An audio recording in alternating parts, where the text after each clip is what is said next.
The Texas sky hung heavy that evening, the color of bruised steel.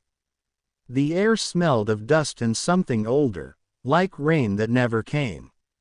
Sheriff Cole Ramsey drove the long dirt road toward Hollow Creek Ranch, his headlights cutting through a curtain of fog that didn't belong in this part of the plains. He'd received stranger calls in his 15 years wearing a badge, but the tremor in the neighbor's voice still unsettled him.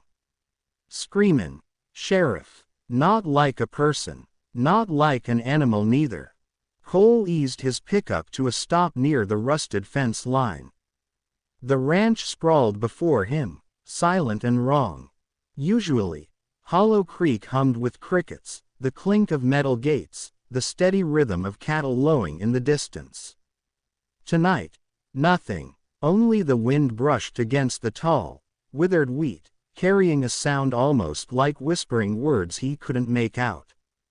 He stepped out, boots sinking into mud that looked too dark under the fading light. The barn door creaked open as if pushed by invisible hands, a long groan echoing into the distance. He called out, "Luke. Luke Tanner, that you?" No answer, only the shuffle of something moving inside. Cole gripped his flashlight tighter, its beam cutting through floating dust. The inside of the barn looked like it had been abandoned for months. Tools scattered, straw turned gray, the smell of rust and damp wood everywhere. But Luke's truck was parked outside. He had to be here. Then he saw him. Luke Tanner was kneeling in front of a wooden stall, shoulders hunched, head bowed like a man in prayer. His hands were shaking violently, fingers caked with dirt, or maybe dried mud from the fields. The flickering light of a lantern threw long, twitching shadows across his face. "Luke," Cole said quietly, stepping closer. "You all right, son?" The rancher didn't move at first. His breathing came in short bursts, almost like he was holding something back, a sob, or maybe a confession. When he finally turned his head, his eyes caught the light. They were hollow, red-rimmed, and far older than they should have been. "Sheriff," Luke's voice cracked. "I can't hold it in anymore, just make it quick." Cole froze. "Make what quick?" Luke looked toward the stall behind him. His jaw trembled. "It's in there." The sheriff took a careful step forward, his instincts prickling. The air grew heavier, pressing down on him until every breath hurt. "What's in there, Luke?" "You wouldn't believe me," Luke whispered. "I barely believe it myself." Cole lifted his flashlight toward the stall. The wooden boards were scratched deep, like something inside had clawed to get out. A metal latch held the door shut, wrapped in a length of chain. The sheriff heard movement behind it, slow, uneven, like the dragging of feet across straw. Then came a sound that made his skin crawl. It wasn't quite a growl, not quite a cry. Something in between. He drew his revolver. "Luke, step aside." The rancher shook his head. "Don't open it, Sheriff. Please. It's better if you just end it." "End what?" Luke looked up, tears sliding down his dirt-streaked face. "She wouldn't listen to me. I told her not to go near the well. I told her, but she went anyway, and now," he choked on the rest. Cole felt his pulse in his throat. "Who went near the well?" "My wife." For a long moment, neither of them moved. The only sound was the distant rattle of loose tin on the barn roof. Then, from inside the stall, came a thud, a body hitting wood. Cole flinched backward. "I heard her voice out there that night," Luke continued, staring at the ground. "Soft, like she was callin' for help. I thought maybe she'd slipped down the ravine. But when I pulled her out, it wasn't her anymore." The words hung in the air, heavy as the smell of iron and hay. Cole swallowed hard. "You're saying she, what, changed?" Luke's laugh was hollow, humorless. Changed. Sheriff. She remembered things only my Clara could have known. But her eyes, they were wrong. Too dark. Too deep. She tried to talk, but the sound wasn't right. I locked her in there. Till I could figure what to do. Cole didn't know what to say. Every instinct screamed that the man had lost his mind, but something about the air, the silence, it all felt off. The horses were gone, the cattle pens empty, even the crickets refused to sing. Luke, Cole said gently, we can get you some help. Let me see what's behind that door. The rancher looked up at him like a man already condemned. If you open it, you'll never forget what you see. Cole's hand hesitated on the chain. The padlock looked old, nearly rusted through. He took a breath and pulled. The latch gave with a screech. The stall door creaked open just enough for the flashlight's beam to slip through.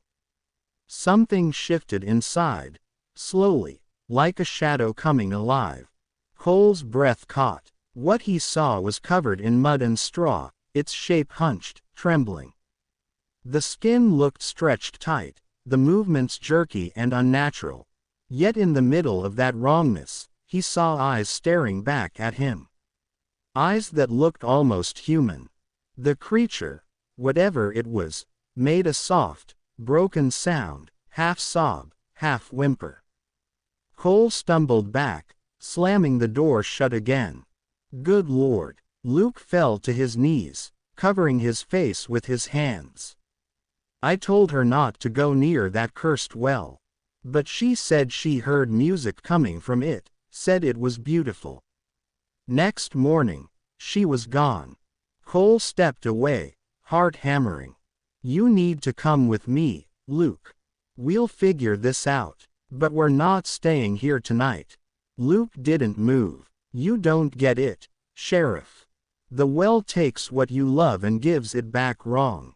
You can't fix it. You can only stop it. Outside, thunder rolled in the distance though no clouds crossed the moon. Cole turned toward the open door, his flashlight flickering again. For a second, he thought he saw a figure at the edge of the field, someone standing still among the dying wheat, watching. But when he blinked, it was gone. He looked back at Luke. The rancher's shoulders sagged, defeated. If it calls your name, don't answer, Luke murmured. No matter how sweet it sounds. The sheriff holstered his gun, shaken but unwilling to admit it. I'm calling in backup, he said, stepping toward the exit. But before he reached the door, the sound came again, from inside the stall, soft and trembling. Luke. Cole froze. The voice was faint, but clear. It wasn't monstrous at all. It was the voice of a woman. Luke, please, let me out. The sheriff turned slowly. Luke's face went white. His eyes filled with tears as his lips trembled. That's her, he whispered. That's my Clara. The voice came again, sweeter this time, almost pleading. Luke, it's dark, please.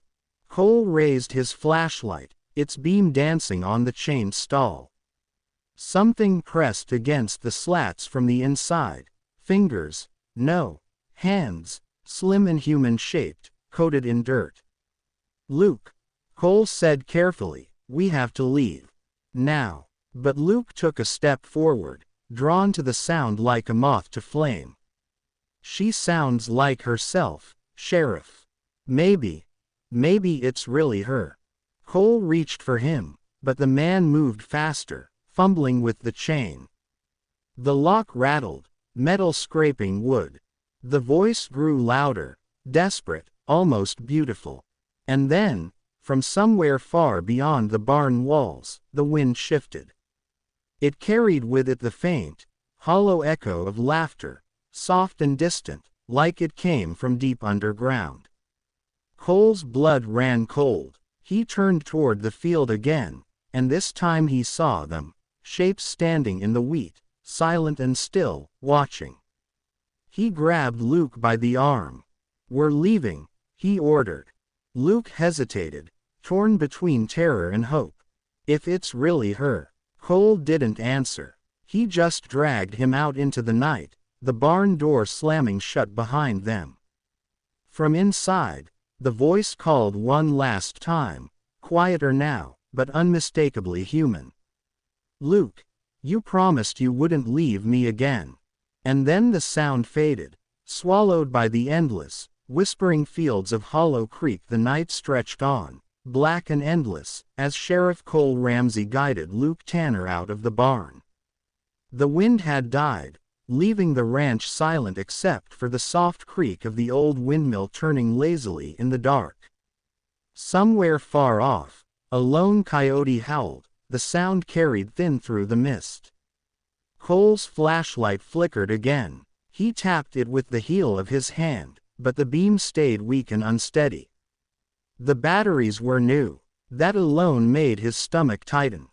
"Get in the truck," Cole said, his voice low but firm. "You need to sit, calm down, and tell me everything from the start." Luke didn't argue. He moved like a man whose bones were heavier than his body, shuffling toward the pickup. The mud sucked at his boots with every step. When Cole opened the passenger door, Luke hesitated, glancing back toward the barn. "She's still in there," he murmured. Cole didn't look back. "Whoever, or whatever that is, we're not opening that door again." Luke swallowed hard, then climbed inside. Cole shut the door, took a breath, and walked around to the driver's side. The engine turned over with a rough growl, headlights cutting through the fog. For a while, neither of them spoke. The radio hissed faintly, picking up only static. Cole tried to reach the dispatcher, but the line broke up each time, a high-pitched whine replacing every word. Finally he shut it off. Luke leaned forward, elbows on his knees. "You think I'm crazy," he said quietly. Cole glanced at him. "I think you've seen something that don't make sense. But crazy? No. I've seen men go mad from grief. You loved her. I get that." Luke's hands clenched. "You didn't see what came out of that well, Sheriff. That thing wears her face. Talks like her. It even cries like her. But it ain't Clara." Cole turned onto the main dirt road leading toward town. "You said the well's been there since before your family bought the land." "Before anybody's family," Luke said. "My granddad told me stories. Said the land used to belong to an old settlement that vanished before the county was founded. He said the well was all that's left. Folks used to hear music comin' from it, soft, like a lullaby." Cole kept his eyes on the road, but his grip tightened on the wheel. "And your wife, she went out there?" Luke nodded slowly. 2 weeks ago, after dark. Said she heard someone crying near it, sounded like a little girl.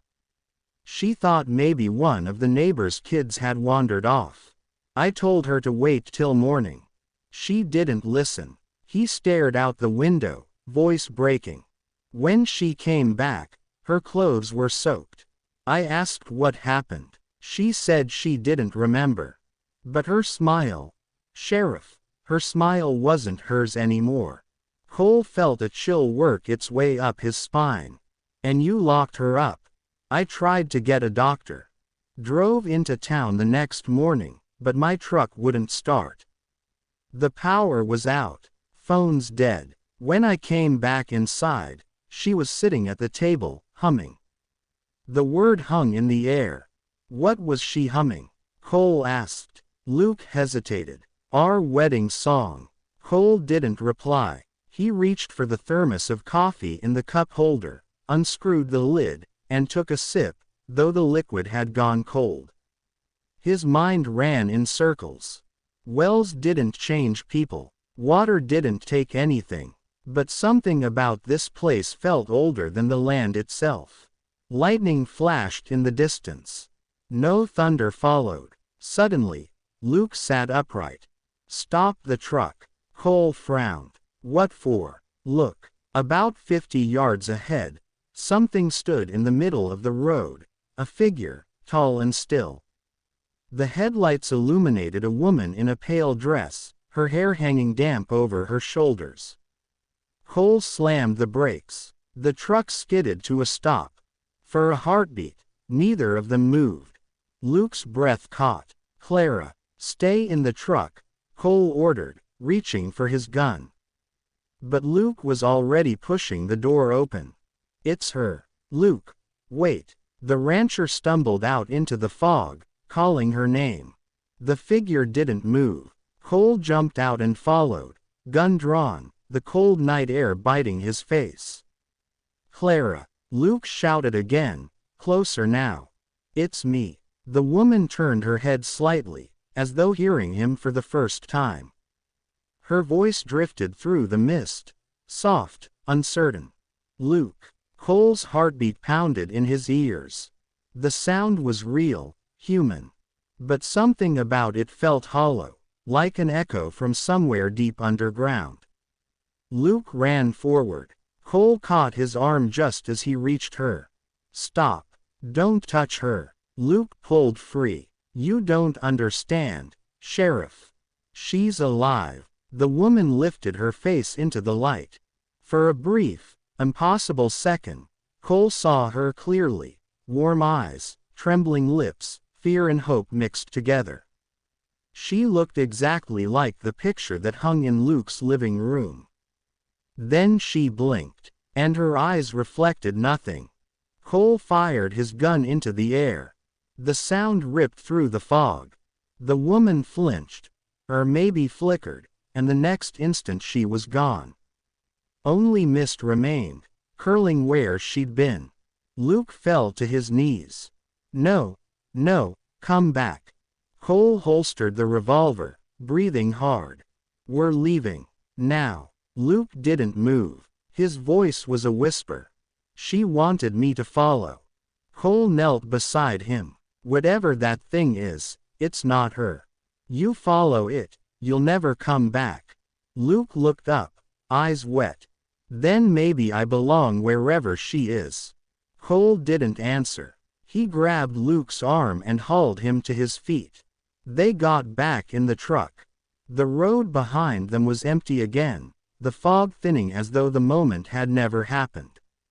By the time they reached the crossroads, dawn had started to break, a pale, gray light spilling across the fields. The ranch stood far behind them now, a dark smudge against the horizon. Cole pulled over, exhausted. "I'll call the state office when we hit signal. They'll send investigators. Maybe close off the property." Luke didn't respond. He stared out the windshield, expression distant. "She was cold," he murmured. "When I touched her hand, it was cold." Cole turned sharply. "You touched her." Luke's mouth twitched into a faint, broken smile. Only for a second. Cole's stomach dropped. He started the truck again, accelerating toward town. But before they reached the first bend, Luke began to cough. Deep, racking coughs that shook his whole frame. "Luke," Cole said. The man's skin looked pale, damp with sweat. He turned toward Cole, eyes unfocused. I think she's calling me again." Then, faint but clear, from the direction of the ranch miles behind them, came a whisper carried on the wind. "Luke." Cole hit the gas. He didn't look back. When they reached town, the doctor said Luke had fallen into some kind of shock. They put him on oxygen, but he never woke up. His last words, murmured just before slipping under, were, "Tell her I'm coming." The state closed Hollow Creek Ranch 2 days later. Sheriff Cole returned only once, months after, when curiosity outweighed fear. The barn stood empty, the stalls clean. The well was still there, ringed with moss and silence. He leaned over it and shined his flashlight down. The beam disappeared into blackness. Then, Just before he turned to leave, something rippled across the surface of the water. Two reflections stared back up at him, Luke Tanner's face beside a woman's. Both smiling. Cole stepped back, breath caught in his throat. The wind stirred again, whispering softly through the wheat. It almost sounded like a lullaby. And then, the water stilled.